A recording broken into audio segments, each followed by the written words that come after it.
આજે સમગ્ર રાજ્યમાં વિવિધ સ્થળોએ મતદાન થઈ રહ્યું છે, ત્યારે રાજકોટના જેતપુરના જૂની સાંકડી ગામે પ્રશાંત કોરાટ પોતાની માતા પૂર્વ મંત્રી જસુબેન કોરાટ સાથે મતદાન મથકે પહોંચ્યા હતા। આજે સમગ્ર રાજ્યમાં લોકસભા ચૂંટણી 2024 અંતર્ગત વિવિધ સ્થળોએ મતદાન થઈ રહ્યું છે, ત્યારે રાજકોટ શહેરના ભાજપના યુવા મોરચાના પ્રદેશ અધ્યક્ષ પ્રશાંત કોરાટે મતદાન કર્યું હતું। રાજકોટના જેતપુરના જૂની સાંકડી ગામે પ્રશાંત કોરાટ પોતાની માતા પૂર્વ મંત્રી જસુબેન કોરાટ સાથે મતદાન મથકે પહોંચ્યા હતા।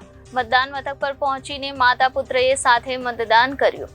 પ્રશાંત કોરાટ સૌપ્રથમ સાંકડી ગામે રામજી મંદિર ખાતે પહોંચ્યા હતા, ત્યાં તેમણે આરતી અને દર્શન કરી ત્યારબાદ મતદાન કર્યું હતું। તેઓએ વધુમાં જણાવ્યું હતું કે સશક્ત ભારત, સમૃદ્ધ ભારત, સુરક્ષિત ભારત, વિકસિત ભારત માટે તેઓએ મત આપ્યો છે। તેઓ ઢોલ નગારા સાથે મતદાન મથકે પહોંચી મતદાન કર્યું હતું અને લોકશાહીના મહાપર્વમાં સહભાગી બન્યા હતા।